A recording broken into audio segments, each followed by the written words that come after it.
Oh, come on with the bloody hunting.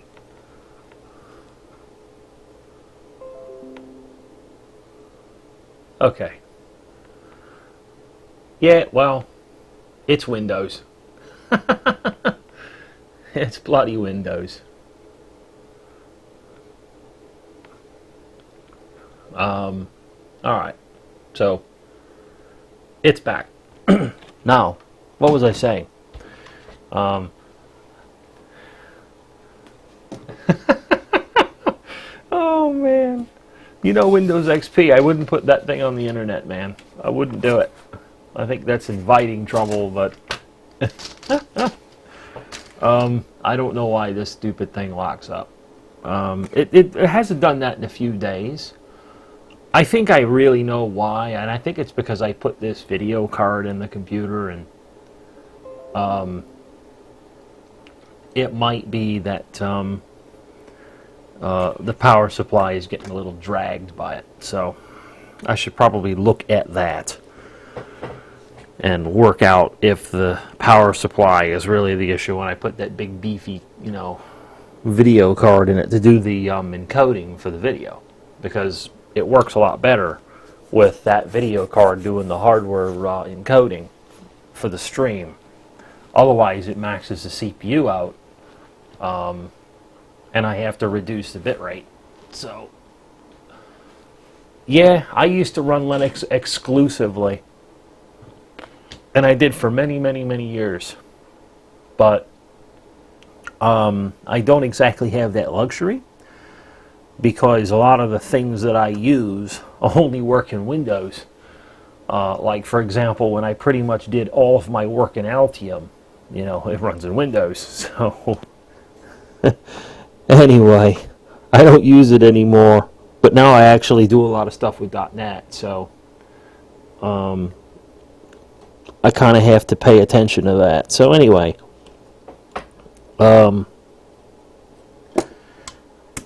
this thing is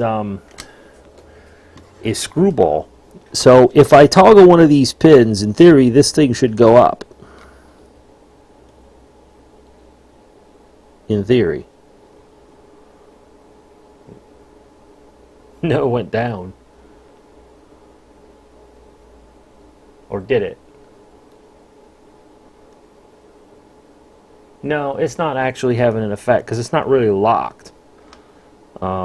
That's kind of the problem here. It's not really locked. Okay, that causes it to go out of lock. But where do I end up?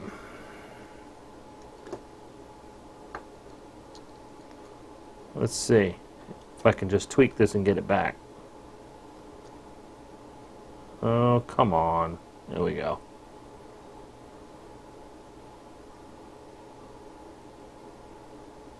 $25. So it's going down.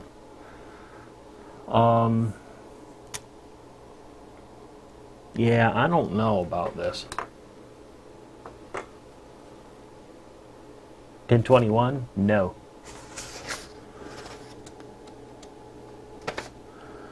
Well, it is peculiar because the only way I can really make it work is with pin 21. I mean, if I take that away, it doesn't work. It's a peculiar PLL I've never used before, and I'm not quite sure I completely understand what they were getting at when they made it. Most radios, at least these radios, these sort of design radios, they use a divide by 2 for the divider. Like all the PLLs that I know work in this all have a divide by 2, either internally by default or programmed as a divide by 2.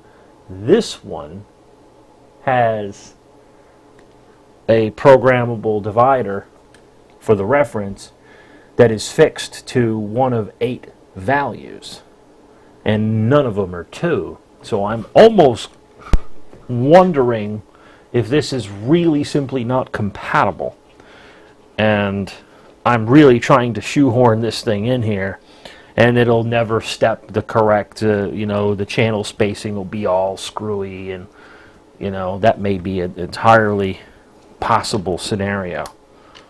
You know, so it might work, but it just will work weird and, you know, not right for this radio. I suspect that that's probably what the case is here. Because divide by 8, 128, 256, nah, that doesn't make sense for this radio. In 148s, or other things that have the unit and VCO modules. I mean, I will not say this won't work in other radios, but I can think of some radios that this might work in, but I'm not entirely sure that work in this kind of a radio.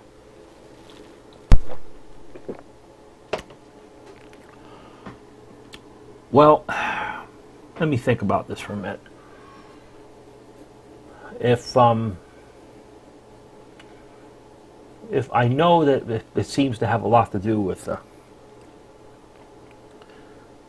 the reference,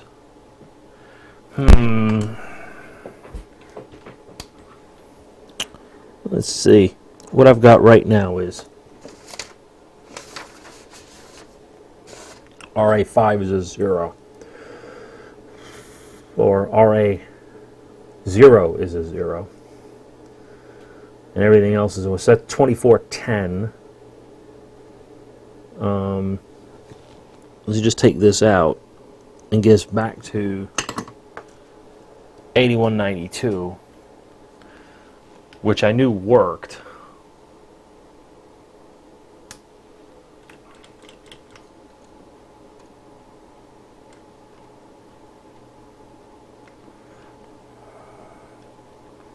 Yeah, but I don't get why it has to be so high. Like the divider has to be maxed out for it to work.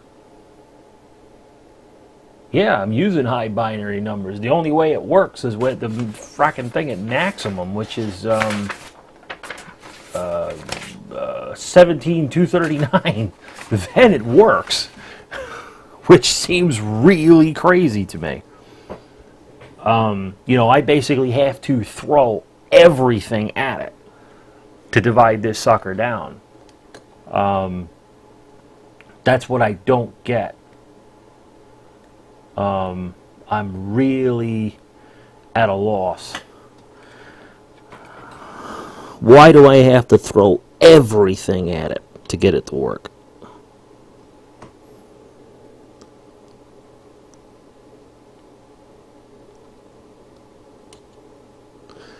Alright, so now that's everything thrown at it again. And of course, there we go. We got our lock back, and we're on channel 25. And if I come in here and I toggle something, let's toggle something.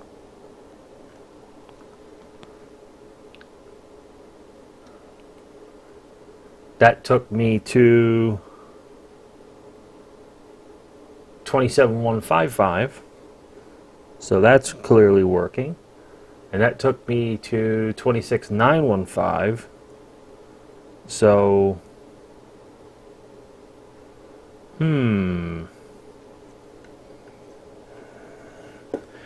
if we can go down, well, we can. 3000 would be.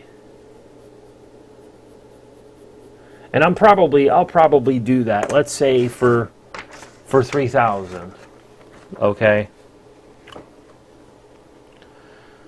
So what do we have to? We have to ground out a crap ton of pins to get to 3000. Because if everything is pulled high by default, that means the thing is at 16383, so we need to pull to get into the 3000 range. We need a whole bunch of zeros from the most significant bit down. So N13 and all those guys need to be. I'm just going to shunt all those stupid pins together right there. Those first four. because that'll really drop it. In fact, that's what they got on their example. Well, it's worth a shot. So if I take, 13, 12, 11, and 10, and just bridge all of them together, and then ground the whole lot. I mean, because the reality is, like if I was going to use this in this radio, I would never realistically use those pins. I would never get that high, probably. Because, so they would just be grounded just because. So, alright, I need something to make me a nice solder bridge for these pins. Okay. Piece of old component lead. Alright. One bodge. Alright, so now all those most significant bits. Oh hell, I'll probably still be here playing with unless I figure it out. Well, 28515, so we actually went up.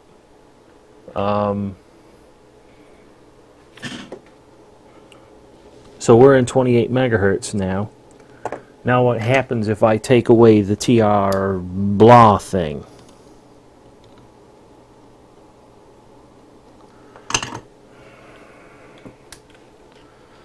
Oh, it's working without it now. 27445. Aha. I think we're getting somewhere now. We're getting to something that makes sense. So now if I toggle some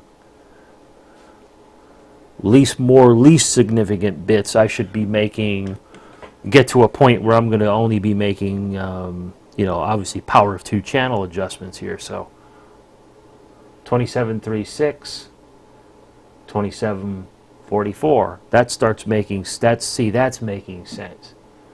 2728, and when I back to 2744, that's starting to make a whole lot of sense.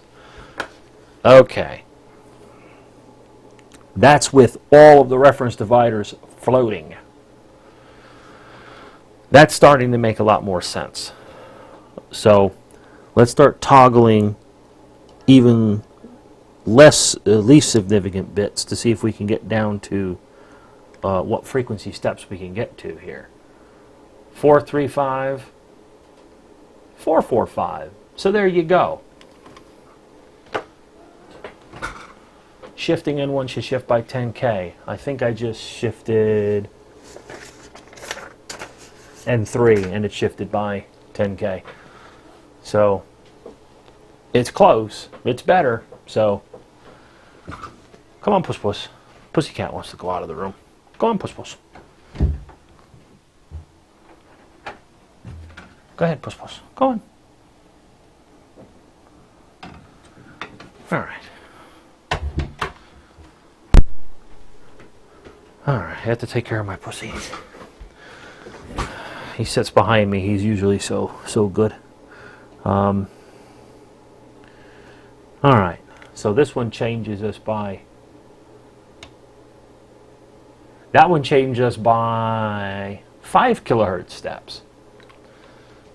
So N2 changed by 5 kilohertz steps. I'm game for, but the thing is I think I'm starting to see what's going on now. So yeah, I can probably start playing with the divider a little bit more. So what I'm going to try now is I'm actually going to try. Now let's do RA2 or something crazy like that to see what it does. It's pin 7.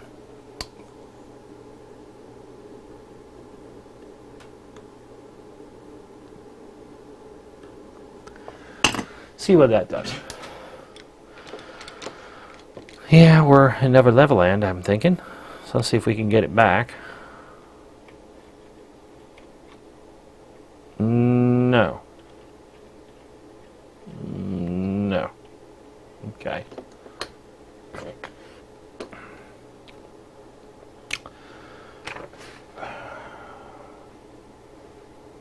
N0. I'm wondering what N0 would shift by in this current configuration. If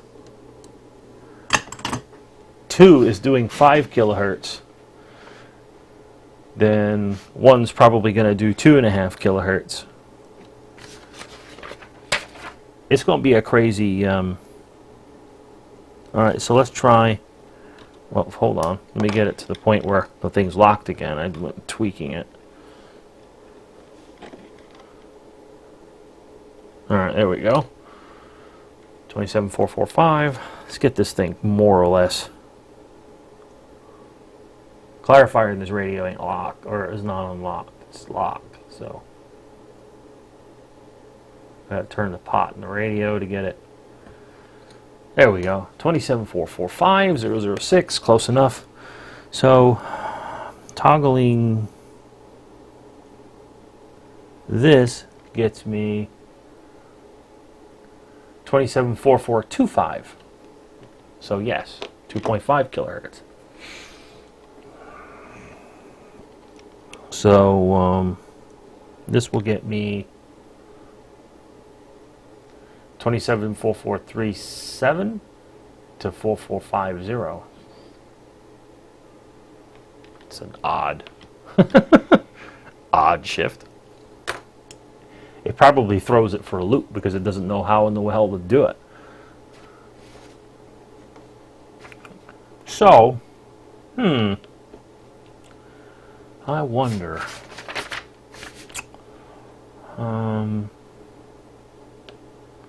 Happens if I change the divider to 2410 again.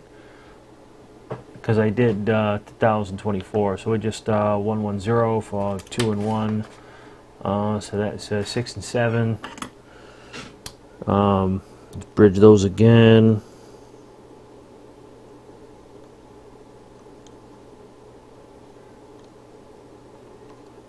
Okay.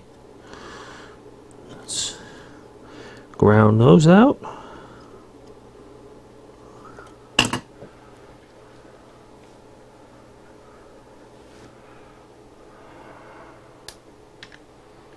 All right, let's see where we're at.